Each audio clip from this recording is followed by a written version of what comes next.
Jeremias capítulo 6, estamos em uma série no livro de Jeremias. Você vai manter o texto aberto, nós vamos estar lançando mão mais uma vez do conteúdo desse capítulo, como nós temos feito ao longo dessa série, a partir do capítulo 1. Os irmãos vão projetar para nós a nossa apresentação. Nós avisamos anteriormente, nosso tema hoje é o antídoto trazido por Deus. Nós vamos lembrar a nossa caminhada, a nossa jornada. Estamos na sexta parte, mas já falamos sobre a convocação divina, o processo de declínio espiritual. Falamos sobre infidelidade versus fidelidade. Falamos sobre o caminho da restauração. Na semana passada falamos sobre uma triste constatação. Nós aprendemos por que era triste, por causa da representação, ausência de arrependimento, ações injustas e aceitação de uma liderança mal intencionada. Bom, nós queremos falar sobre essa palavra do profeta Jeremias, o antídoto trazido por Deus. Segura firme aí, irmãos. Nós temos um mapa hoje para lembrarmos que estamos dentro de um momento específico do povo de Israel, na divisão da monarquia israelita. Isso significa que até Salomão nós temos um reinado unificado do povo de Deus. Depois, como você está vendo aí, um filho de Roboão, nós temos uma divisão do reino do sul e do reino do norte. Então nós temos aí essa divisão nesse momento histórico, como você vê no mapa.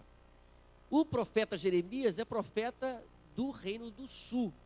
E ele fala a partir do reino do sul, ele proclama a palavra profética, também reconhecendo os problemas do reino do norte, já havia sido invadido, e agora, naquele momento, ele sofre, ou melhor, o povo está sofrendo uma decadência espiritual da mesma forma que se deu no reino do sul, só que o reino do sul vai ser invadido pelos babilônicos.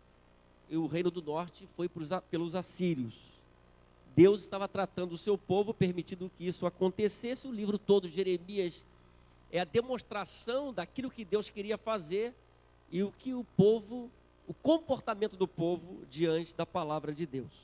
Quando nós estamos falando, irmãos, sobre antídoto, eu gosto muito de usar isso, a gente está pensando num remédio, a gente tem a definição que trata-se do agente que combate os efeitos de um veneno, um remédio contra qualquer coisa de natureza perniciosa. Então, o antídoto é uma coisa boa, a medicina avança e ela descobre antídotos contra muitas coisas que fazem mal a gente. Eu lembro, eu pastoreei em Minas Gerais e na Bahia. Pastoreei em Minas Gerais 3 anos e na Bahia 1 ano e meio.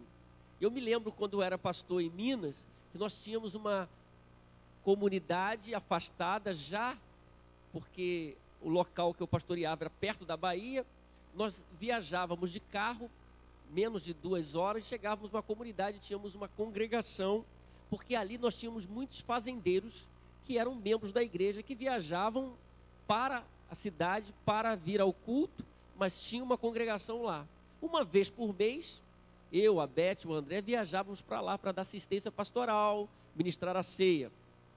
E nós soubemos que, num dado momento lá, uma de nossas irmãs, membros da igreja, fazia parte da nossa igreja, teve um acidente com cobras. Era comum ter esse acidente. Estava na sala e ela sentiu alguma coisa na sua perna, no seu pé, e ela esfregou um pé no outro, e no escuro, sem saber que era uma cobra venenosa. Um filhote, mas era uma cobra venenosa. Tomando conhecimento, tiveram que correr para a cidade para buscar o antídoto. Então estavam afastados, alguns deles tinham até algum remédio, mas estavam afastados da cidade que podia dar uma assistência, já que era uma fazenda afastada, e de carro procuraram ajuda, buscaram o antídoto, e graças a Deus, mesmo enfrentando aquele susto, não houve nenhum problema maior, ela não veio a falecer por causa disso. Posteriormente, depois veio a falecer, já uma irmã idosa. Eu acompanhei já aqui do Rio o falecimento dela lá. Mas eu me lembro dessa experiência, e aquelas pessoas que moravam ali tinham viviam sempre a dificuldade com cobras, né? E o antídoto resolveu. Agora, meus irmãos, nós devemos lembrar, por conta de tudo isso, pensando nesse antídoto natural produzido pela ciência, pelos médicos, pelos laboratórios, que todas as vezes que você vivendo uma dificuldade, uma enfermidade, e você rejeita o antídoto, você vai ter consequências, pelo menos 3 consequências naturais. Você vai ter dores insuportáveis, o início é isso, porque não está tratando, as dores serão insuportáveis. Então, rejeitar o antídoto vai causar danos irreparáveis ao corpo, não a morte nesse momento, mas pode trazer problemas para você, ou, naturalmente, a rejeição pode levar à morte, e aí é a consequência mais grave da rejeição do antídoto, pensando naturalmente como estamos pensando aqui. Quando nós olhamos para a palavra de Deus em todo o tempo, Deus sempre nos mostra o antídoto num nível celestial. Então Deus tem um antídoto para a gente, tem um antídoto para a raça humana, para a humanidade, e esse antídoto abençoa a nossa vida. Agora, quando olhamos para o capítulo 6, nós descobrimos que Deus tinha exposto o antídoto para o seu povo, para o Reino do Sul, como ele tinha feito no Reino do Norte, mas havia uma compreensão equivocada.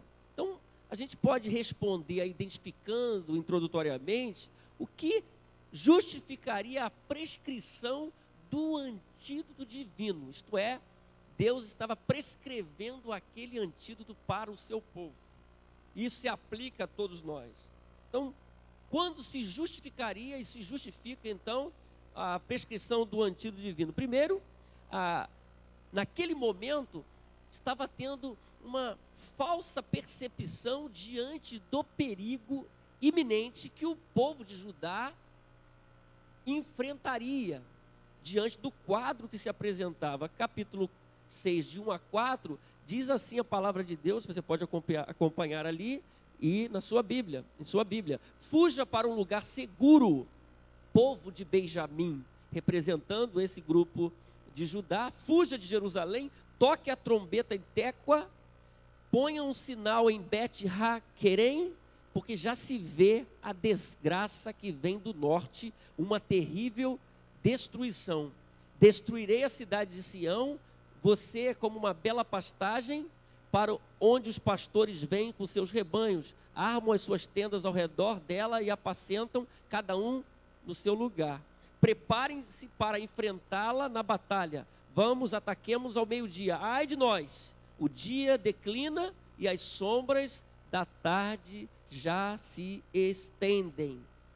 Meus irmãos, havia um perigo que estava chegando.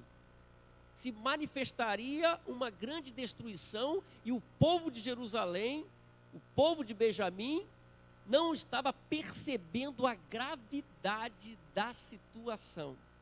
Note bem que quando nós vamos vivendo assim, com essa falta de percepção diante do perigo, nós podemos sofrer se não atentarmos para aquilo que Deus está nos oferecendo, que vai abençoar a nossa vida. Isso é um fato aqui. O texto cita 2 lugares perto de Jerusalém, Tecoa e Bet-Haquerem. O primeiro significa uma cidade que ficava perto de 20 quilômetros ao sul de Jerusalém, que era um terreno montanhoso, onde tinha muitas cavernas que ofereciam proteção. Por isso que ele é mencionado. O outro lugar era um lugar para sinalização. Por isso que o texto faz para nós sentido, quando ele diz no verso 1, ponha um sinal em Bet-Haquerem, porque já se vê a desgraça que vem do norte. Põe um aviso lá. Vocês não estão percebendo o perigo que está vindo, iminente. E se não atentarem para a prescrição divina, o resultado não será bom. Então, isso estava acontecendo com o povo de Deus e pode acontecer com qualquer pessoa, a falta de percepção do que está acontecendo, do perigo que está ao lado. A segunda questão que justificaria a prescrição desse antídoto divino é a ilusão sobre o próprio bem-estar. Então, note bem, uma pessoa pode estar enganada e não está percebendo o perigo. Segundo, ela pode estar iludida sobre a própria definição de bem-estar ou sobre o próprio bem-estar. Ela não está fazendo uma leitura correta, ela não está fazendo o exame correto. Versos 5 e 6 a 7 diz: vamos, ataquemos de noite, destruamos as suas fortalezas. Assim diz o Senhor dos Exércitos: derrubem as árvores e construam rampas de cerco contra Jerusalém. Ó cidade da falsidade. Lembra que nós falamos na semana passada sobre isso?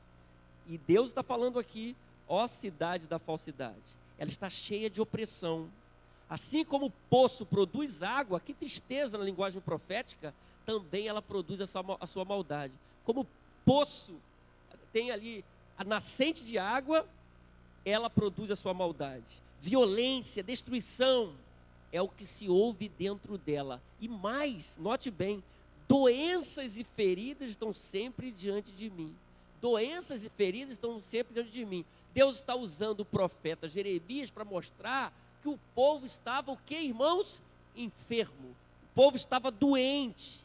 E mesmo neste estado, havia uma ilusão a respeito dele mesmo. E é uma tristeza quando uma pessoa está enferma em termos espirituais e ela não consegue notar isso. Ela tem de si mesma uma falsa definição de saúde, ilusão sobre o seu bem-estar. O povo não estava bem e estava negando, estava vivendo como tudo estivesse bem. E a palavra profética na boca de Jeremias é muito clara: doenças e feridas estão sempre diante de mim. O que Deus está vendo? Deus estava vendo um povo enfermo. Aquele povo, para ser curado de suas chagas, precisava reconhecer, receber o antídoto divino, coisa que eles não estavam fazendo e que não fizeram. Agora note bem o verso 13 e 14 para completar o quadro. Desde o menor até o maior, todos são gananciosos, profetas e sacerdotes igualmente, todos praticam o engano. Eles tratam da ferida do meu povo como se não fosse grave. Olha só, paz dizem quando não há paz alguma. Então nós temos uns profetas falando coisas que não são de Deus, ignorando os fatos, e nós temos alguém usado por Deus condenando esses profetas, porque sempre há um remanescente fiel. Deus sempre conserva aqueles que são fiéis num grupo infiel. Por isso o profeta Jeremias está sendo usado por Deus aqui e sendo rechaçado muitas vezes, como nós já vimos e vamos ver ao longo do livro, mas ele fala em nome do Senhor. O verso 13 e 14 mostra que o povo realmente estava doente, e aqueles que deviam tratar a ferida não estavam tratando, ou estavam encarando como não fosse uma coisa muito grave. Muito grave. Isso deve nos ensinar muito. Nós devemos fazer a nossa leitura pedindo a direção de Deus, como nós estamos aprendendo aqui, para não cairmos na ilusão sobre o nosso próprio bem-estar. Se você tem alguma dificuldade, você tem que pedir que Deus mostre e receber a ajuda divina para você vencer, para você ter uma vida saudável. O que justificaria a prescrição do antídoto divino, segundo o texto? Um processo de existência sem responsabilidade. Verso 15 diz: ficarão eles envergonhados da sua conduta detestável. Que a conduta é detestável, nós já vimos, de forma variada, com várias expressões, com várias metáforas. O texto é muito rico. Não, eles não sentem vergonha alguma, olhe, nem mesmo sabem corar. Olha só que interessante. Portanto, cairão entre os que caem, serão humilhados quando eu os castigar, declara o Senhor. Por quê? Estavam enfermos, não reconheciam o perigo iminente, fazendo uma leitura equivocada da sua própria existência, e isso estava levando uma trajetória sem responsabilidade, irresponsável. E aqueles que são honestos, reconhecendo que não estão bem, devem aceitar o antídoto divino. E eles estavam vivendo uma vida irresponsável e mesmo assim não estavam aceitando, estavam resistindo àquilo que Deus estava oferecendo. E todas as vezes que eu rejeito aquilo que Deus está oferecendo, eu não consigo ser tratado por Deus, porque Deus respeita a sua posição aquilo que aconteceu com o povo de Israel, no que se refere ao reino do norte primeiro, depois o reino do sul, poderia não ter acontecido. Deus usou vários profetas comunicando, advertindo, mas eles não quiseram ouvir. Não ouviram. Não quiseram ouvir.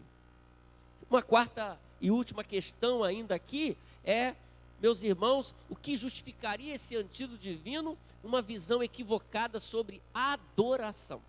O verso 20 diz assim: de que me serve o incenso trazido de Sabá, ou cálamo aromático de uma terra distante? Que é usado ali, essas coisas eram usadas nos rituais, não é? Para que me serve tudo isso? Porque a coisa não está tendo essência, não está tendo vida. E Deus estava instruindo, advertindo o seu povo, e eles estavam tendo também uma dificuldade, porque muitas vezes estavam vivendo nesse momento, por incrível que pareça, um povo que deveria servir a um Deus, estava misturando as estações, e nesse momento já vivendo um sincretismo religioso. Ora buscando a Deus, ora buscando os deuses que eles abraçaram de outros povos, e eles estavam vivendo uma tristeza. Não era mais o único Deus da religião hebraica, israelita. Agora eram vários deuses. Eles não estavam sendo fiéis a Deus, apenas estavam cumprindo o ritual, usando coisas valiosas, mas sem o sentimento adequado. Deus estava vendo e Deus estava reprovando. Por isso, meus irmãos, nós vemos aqui 4 situações que podem prejudicar severamente uma pessoa. A falta de percepção diante do perigo, e isso é uma coisa negativa. A ilusão sobre o próprio bem-estar, isso é negativo. Um processo de existência irresponsável, sem responsabilidade, isso é negativo. E uma visão de adoração equivocada, isso também é negativo. Deus, no capítulo 6, através do profeta, tem expressões que saltam aos olhos, o desejo de Deus comunicar a sua palavra. Nós vamos ver aqui, antes de entrar nos principais pontos. Olha só, no verso 1, toque a trombeta. Então, tocar a trombeta tem um sentido muito forte no Antigo Testamento, ou para batalha, ou para tomar ciência daquilo que tem que ser tomado, né? Depois nós temos no verso 6, assim diz o Senhor, o Deus que fala, o Deus que quer comunicar com o seu povo. Deus está falando ali, está dizendo que a cidade é uma cidade da falsidade. Nós já falamos isso. O verso 8 diz: ouça a minha advertência, ó Jerusalém. O verso 10 diz: a quem posso eu falar ou advertir? Quem me escutará? Tem alguém aí me ouvindo? É como que Deus estivesse falando isso. Tem alguém para me ouvir? Os ouvidos deles são obstinados, eles não podem ouvir.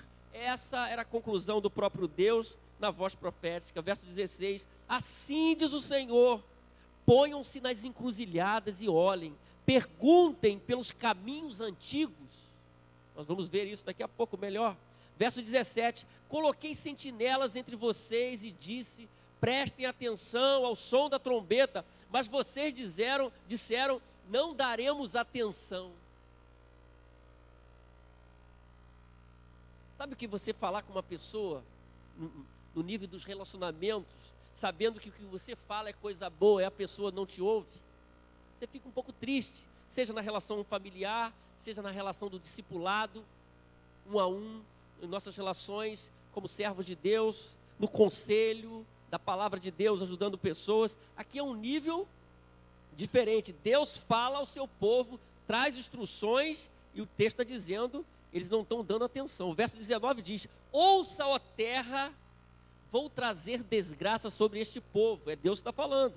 O fruto das suas maquinações, porque não deram atenção às minhas palavras. Verso 19: e rejeitaram a minha lei.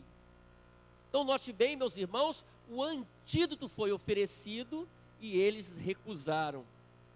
Por isso que o último verso diz que o Senhor os rejeitou também.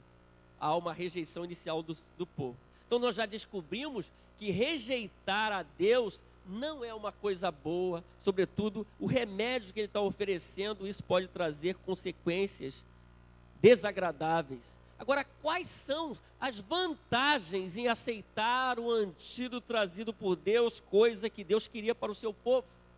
A primeira vantagem gerada por esse antídoto trazido por Deus é viver em segurança. Eu só posso viver em segurança quando eu tenho essa relação com Deus, onde eu permito que Ele trabalhe em minha vida, eu aceito que Ele me oferece o remédio que Ele tem para que me ajude a andar em segurança. O verso 6, 8 e 9 diz: ouça a minha advertência, ó Jerusalém, do contrário me afastarei inteiramente de você e farei de você uma destruição. Por que a gente pode dizer aqui, nesse ponto negativo, e tirar um ponto positivo? Porque na relação do povo de Deus, e na revelação da história bíblica, só havia segurança para aquele povo, o povo que anteriormente foi um reinado sumo, depois, um reinado só, e depois a divisão dessa monarquia, só havia segurança para o povo quando Deus estava presente. Quando eles estavam vivendo essa aliança com Deus. Viver fora da aliança seria uma insegurança total. Ele está dizendo então que do contrário, se não ouvir a minha advertência, me afastarei inteiramente de vocês. Isto é, que Deus estava falando, se vocês não escutarem a minha orientação, vocês não terão mais a minha presença com vocês. Vocês vão viver sozinhos. Isso é triste. Então, quando eu aceito o antídoto de Deus, isso gera segurança, porque Deus está comigo, Deus está tratando comigo. O verso 9, na nova versão transformadora, diz: até os poucos que restarem em Israel serão colhidos, como faz o lavrador que examina cada videira novamente para apanhar as uvas que deixou. No verso 8 e 9, rebusque-se o remanescente. Né? Essa questão aí interessante, usando essa palavra, rebusque o remanescente. Então eu só posso ter segurança quando eu estou numa relação saudável com Deus. É isso que Deus estava falando para o seu povo aqui. Não pode ter segurança se eu busco o meu próprio caminho. Por isso que a palavra diz que o caminho de Deus é perfeito. Eu preciso andar no caminho de Deus. Essa é a primeira vantagem gerada pelo antídoto trazido por Deus. Se o povo nesse momento ouve a exortação, eles teriam uma segurança. Eles não tiveram segurança, a cidade foi invadida porque eles abriram mão da segurança de estar na presença de Deus. Isso é muito triste. Por isso, eu queria que vocês repetissem comigo o que vai aparecer ali, como uma conclusão, para que a gente mencione isso e viva. Vamos lá? Rejeitar o antídoto trazido por Deus significa permanecer na falta de percepção diante do perigo iminente, mas aceitá-lo possibilita viver em segurança. Porque há consequências quando nos afastamos da presença de Deus. A pergunta é: eu quero viver em segurança, eu quero ter esse discernimento gerado por esse relacionamento, por esse Deus que trata comigo, que me ajuda na caminhada ou não?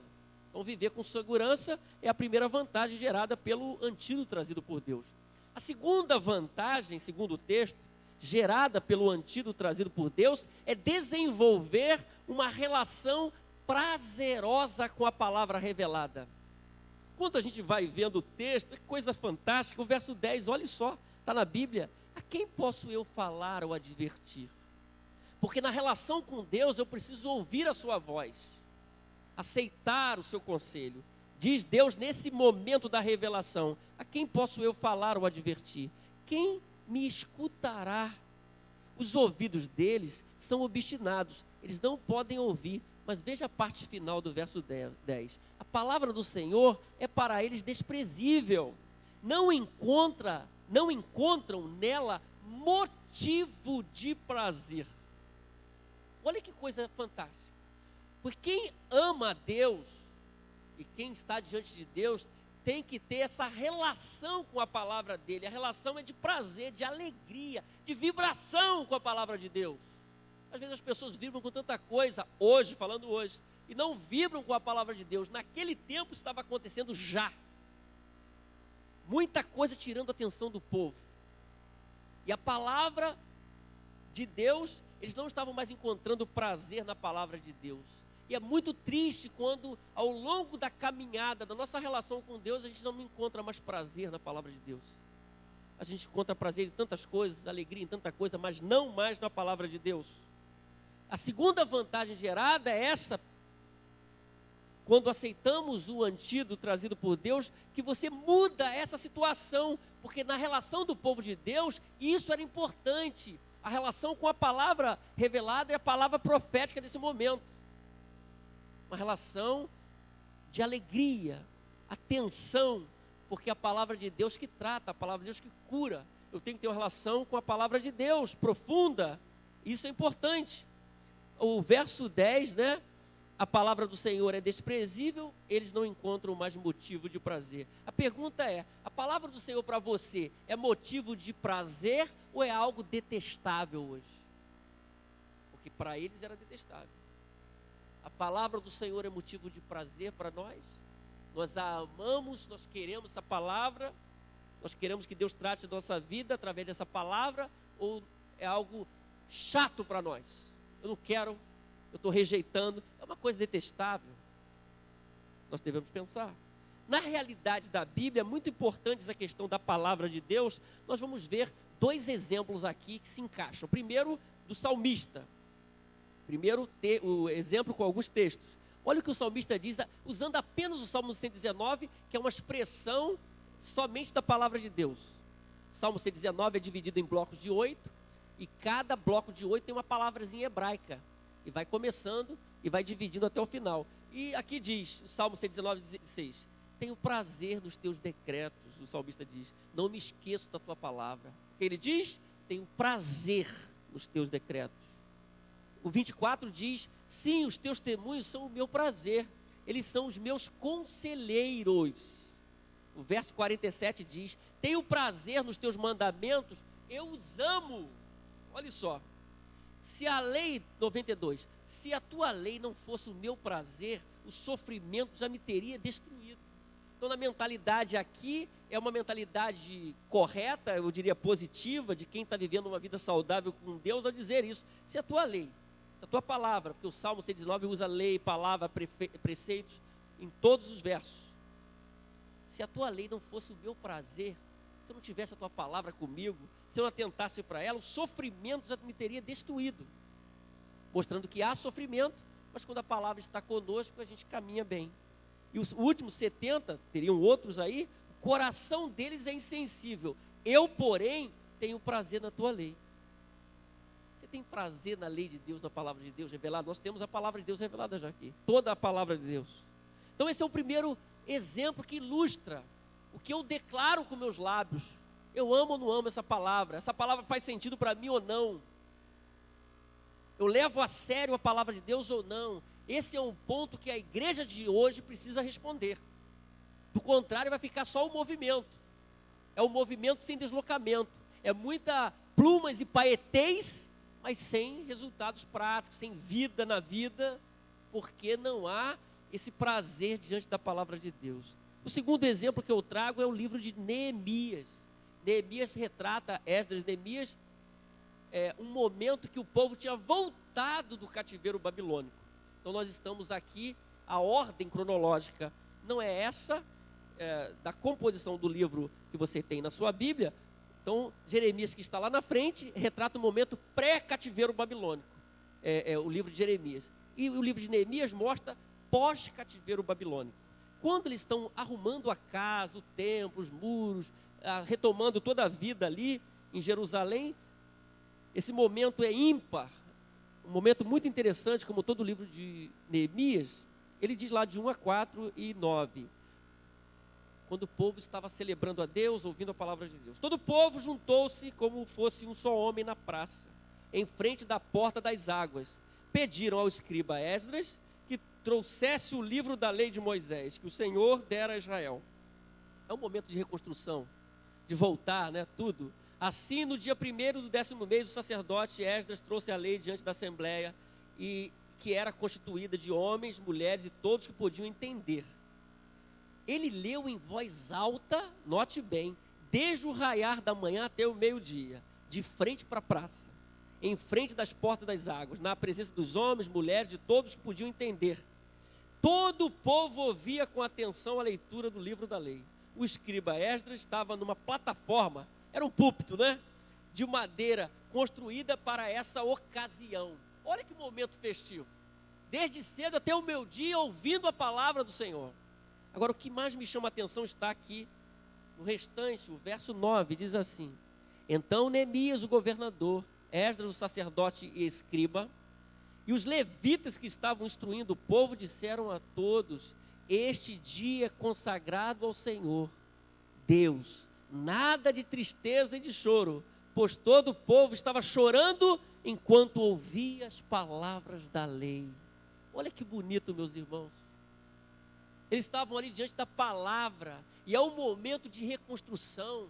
Não é um momento normal, é um momento de reconstrução, de reinauguração, de ajuntamento novamente, revendo a palavra, o que eles tinham naquele momento da revelação de Deus. E ao ouvir aquilo tudo, horas, o povo chorava, ao ponto do que está escrito aqui, não é?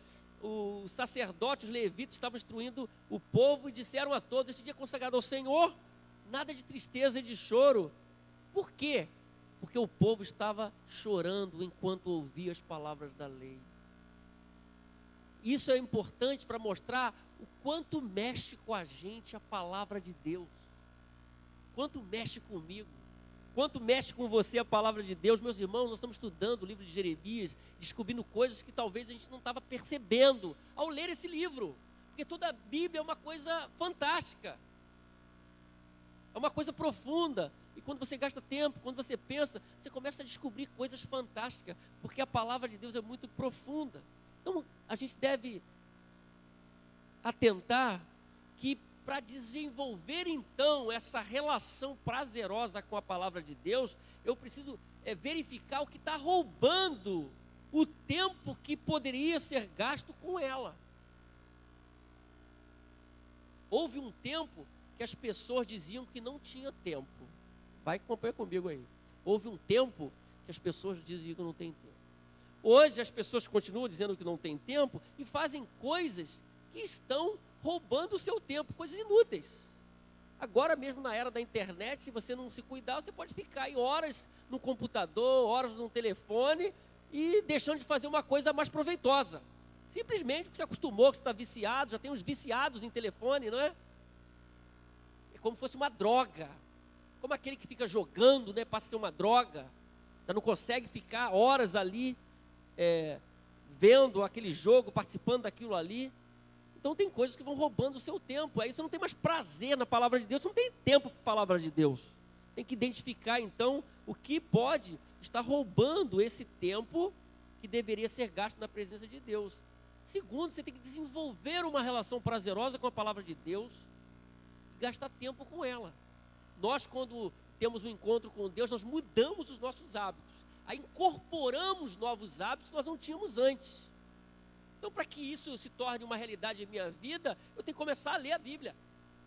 Começar a ler a Bíblia. Eu não posso ficar dependendo do que o pastor prega no domingo, do que o irmão ministra na sala do EBD ou de um PG, de um pequeno grupo. Eu tenho que ter a minha relação com a palavra de Deus.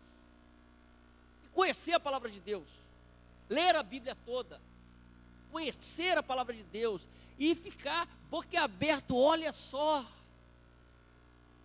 Olha o que está escrito. Que coisa fantástica, vibrar, essa relação, porque a palavra é a revelação de Deus, é tudo que eu preciso. Amém, irmãos? Então repita comigo, está escrito ali, os irmãos vão nos ajudar. Vamos lá? Rejeitar o antídoto trazido por Deus significa permanecer iludido em relação ao próprio bem-estar, mas aceitá-lo possibilita discernimento através de uma relação prazerosa com a verdade revelada. Eu só tenho discernimento com a palavra de Deus, ela que diz. As pessoas dizem tanto, mas eu tenho que verificar o que a palavra de Deus diz. Ouvir a voz de Deus. E isso faz sentido. Do contrário, eu vou estar enganado comigo mesmo em relação ao meu bem-estar. Porque é a palavra de Deus que vai fazer o exame. Isso é importante. Então, desenvolver essa relação prazerosa com a palavra é uma vantagem gerada pelo antídoto trazido por Deus. Terceiro, a terceira vantagem gerada pelo antídoto trazido por Deus é retornar ao caminho abençoador estabelecido anteriormente. Quero que os irmãos leiam o verso 16, eu acho que está um erro ali, vocês conferem aí, no meu registro aqui é 16, eu acho que é 16. Assim diz o Senhor, ponham-se nas encruzilhadas. Vamos ler juntos? Assim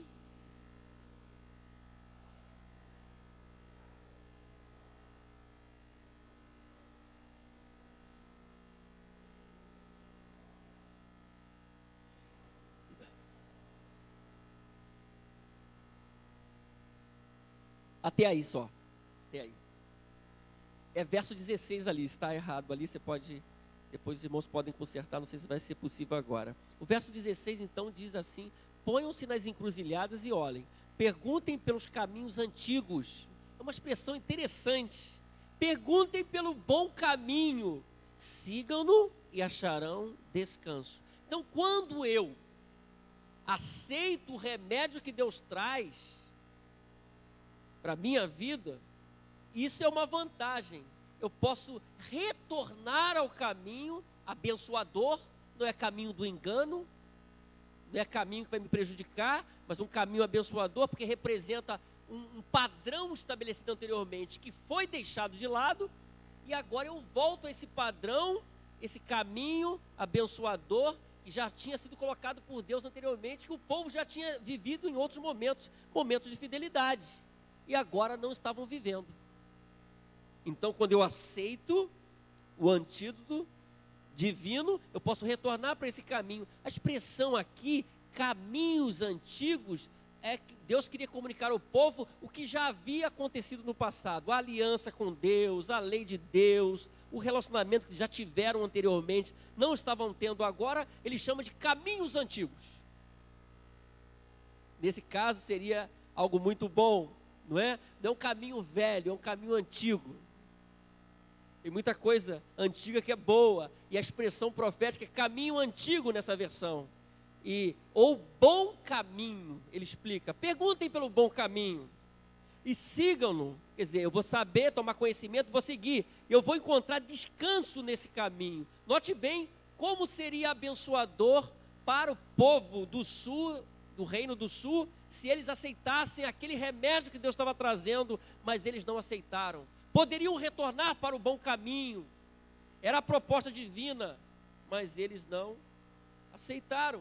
Mas todos que aceitam essa ação divina poderosa, o conselho de Deus, o remédio de Deus, pode retornar, pode reconsagrar a sua vida, voltar àquele projeto de Deus, que Deus sempre colocou para o seu povo e coloca para nós hoje. Você precisa voltar para o bom caminho hoje? Você precisa voltar para o caminho antigo, da palavra, da obediência? Olhe só o que a paráfrase, a mensagem diz do verso 16. A mensagem do Eterno, mais uma vez: vá, ponha-se nas encruzilhadas e olhe em volta. Peça informações a respeito da estrada antiga, a estrada verdadeira, depois siga por ela. Descubra a rota certa para a sua alma. Então, quando eu descubro o caminho certo, nessa linguagem, a estrada verdadeira, eu posso seguir. Do contrário, eu vou estar perdido, vou estar andando em círculos, eu vou estar colocando a minha vida em perigo. Mas quando eu aceito o conselho divino, o remédio que Deus tem, eu volto e retorno para esse caminho antigo, o caminho estabelecido por Deus. Então Deus estava se revelando ao seu povo.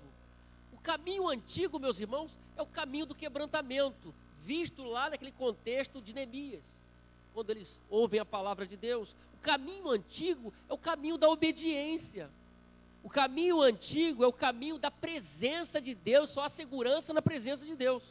O caminho antigo é o caminho da instrução divina. Era aquele momento importante da instrução divina, como é para nós hoje. É sempre bom a instrução divina, boa a instrução divina. O caminho antigo é o caminho do milagre divino no nosso cotidiano. Nós precisamos de Deus. Por isso, quando você aceita o antídoto trazido por Deus, você pode retornar a esse padrão que foi perdido. Será que alguém nessa noite fria, desse dia 26 de agosto, no último domingo do mês, precisa voltar ao caminho antigo, o bom caminho, a estrada boa? Como é que você está hoje?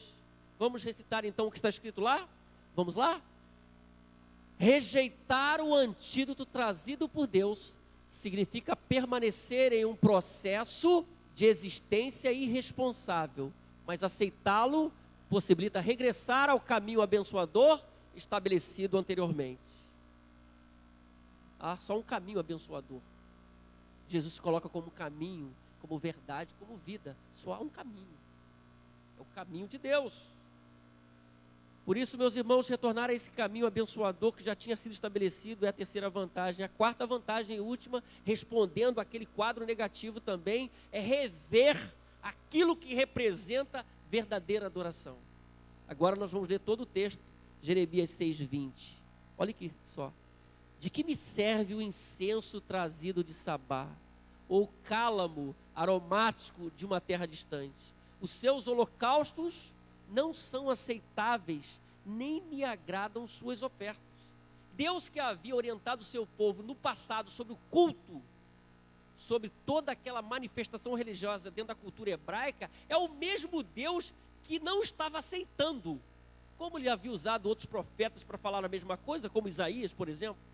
Porque Deus não aceita tudo que a gente oferece para Ele. Deus faz a leitura correta. E quando a gente aceita a Deus, a exortação divina, o remédio de Deus, a gente pode rever o nosso caminho, a nossa postura, e a gente começa a pensar sobre o que é adoração, nessa relação com o Altíssimo. Não é só vir aqui no domingo hoje, não é praticar um ritual, até usar as coisas boas do ritual, o melhor incenso nessa linguagem aqui, cantar as melhores músicas, ter os melhores instrumentos. É muito mais do que isso. Quando eles estavam fazendo tudo isso, a formalidade estava tudo direitinho, o ritual estava direito, mas dizem, não são aceitáveis, não me agradam. Eles tinham o quê? Tinham que rever a adoração deles, ou a vida de adoração. Se naquele momento, meus irmãos, eles precisavam rever a adoração, quanto mais hoje, quando nós temos toda a palavra revelada de Deus, toda a direção de Deus. Essa é a vantagem gerada pelo antídoto. Eu já não fico iludido. Eu penso na minha caminhada individual, nós pensamos nossa caminhada individual e coletiva como comunidade de Deus. Tem que rever o que é adoração. E qual é o meu lugar nessa adoração divina? Qual a postura adequada como um filho de Deus e uma filha de Deus? É uma vantagem gerada pelo aquilo que Deus nos oferece. Quando eu rejeito aquilo que Deus está trazendo, que me abençoa, eu me perco como adorador. Eu posso ser um religioso, eu posso ser um devoto, em qualquer direção, daquilo que me atraia, das espiritualidades as mais variadas, mas eu não tenho uma relação de adorador diante de Deus. Eu não estou entendendo isso ainda. Eu posso ser um cristão protestante de vários anos, eu não estou entendendo isso ainda. A coisa é meio confusa para mim. Eu sou apenas um membro de igreja, eu gosto da minha denominação. Ser um adorador é muito mais do que isso. Por isso, quando eu entendo essa relação com Deus, o que Ele está trazendo para mim, que modifica a minha vida, que me faz viver uma vida mais profunda, eu vou rever essa caminhada minha como adorador. É isso que Deus queria que eles fizessem. Eles precisavam rever o conceito de adoração. Quantas pessoas precisam rever esse conceito de adoração? Jeremias, então, é colocado na linguagem que Deus o usa como um testador ou examinador de metais. Conhece aquelas pessoas que vão verificar os metais para ver se é de boa qualidade? Nessa altura do campeonato, do capítulo 6, eu o designei como um examinador de metais, provador do meu povo, para que você examine e ponha à prova a conduta deles. Todos eles são rebeldes obstinados, propagadores de calúnias, estão endurecidos como o bronze e o ferro. Todos eles são corruptos. O fole sopra com força para separar o chumbo com o fogo, a forma da separação. Mas o refino prossegue em vão, os ímpios não são expurgados. Verso 30 termina: capítulo, são chamados de prata rejeitada porque o Senhor o rejeitou. Então, nesse exame divino, que Jeremias é usado também, o povo é examinado e considerado prata rejeitada, não serve, não tem valor. Olha que tristeza, meus irmãos, porque estavam rejeitando o antídoto divino. Em nossa relação com Deus, jamais podemos rejeitar aquilo que pode abençoar a nossa vida, pode curar a nossa vida, pode transformar a nossa vida, pode trazer uma vida mais abundante, mais abençoada. Por isso, vamos repetir o que está ali, juntos, em resposta do que já vimos no começo desse sermão. Rejeitar o antídoto trazido por Deus significa permanecer em uma visão superficial sobre a adoração, mas aceitá-lo possibilita uma profunda experiência como adorador. A pergunta que eu tenho que responder é: eu quero ter uma experiência profunda ou uma visão superficial do que é adoração? Eu quero ter uma experiência profunda como adorador. Se nós queremos ter uma experiência profunda com Deus, na adoração, nós precisamos estar atentos ao que Ele está falando, o que Ele está dizendo. Então, rever aquilo que representa a verdadeira adoração é a quarta vantagem gerada pelo remédio que Deus traz. Deus queria fazer isso com o seu povo no passado. Ele quer fazer isso conosco, Ele quer tratar conosco. Deus está, se você tem uma relação saudável com Ele, Ele vai estar sempre tratando de você, tratando de mim. Isso é normal. E nós vamos avançando. Por isso, vamos ver aí as vantagens geradas. Vamos guardar essas vantagens. Geradas pelo antídoto trazido por Deus. Segurança. Você quer segurança na sua vida? Você tem que estar atento ao que Deus está trazendo para você. De palavra, de exortação.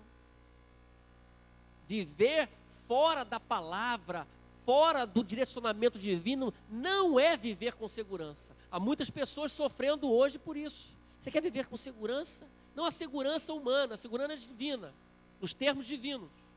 A segunda vantagem é desenvolver uma relação prazerosa com a palavra de Deus, com a palavra que foi revelada. Que tipo de relação você tem com a Bíblia? É uma relação de religiosidade? Você ama a palavra de Deus, tem prazer, como o salmista diz no Salmo 119, leia o Salmo 119, dever de casa. Você vai ver muita coisa interessante ali. Quando eu estou numa relação interessante com Deus, eu tenho prazer na sua palavra. Eu vibro com a palavra de Deus. Eu descubro coisas novas. Eu estou lendo sempre. Eu recomendo você ler a Bíblia. A terceira vantagem é retornar ao caminho abençoador estabelecido anteriormente. Eu estou sempre revendo a minha caminhada. E ao revê-la, eu retorno, como diz aqui, a quarto ponto, revendo a minha vida como adorador. Eu tenho essa capacidade porque eu amo a palavra. Você não pode rever a sua caminhada de adoração ou a sua vida de adorador se você não desenvolve uma vida prazerosa com a palavra de Deus. Uma coisa está ligada à outra. Eu não conheço a palavra de Deus, eu não vou ter o discernimento divino. Se eu conheço a palavra de Deus, mais discernimento eu vou ter. E vou desenvolvendo uma vida que glorifica o nome do Senhor na segurança da presença de Deus. Por isso, meus irmãos, é vantajoso aceitarmos o antídoto trazido por Deus. Que Deus nos abençoe nessa noite. Amém. Feche os seus olhos.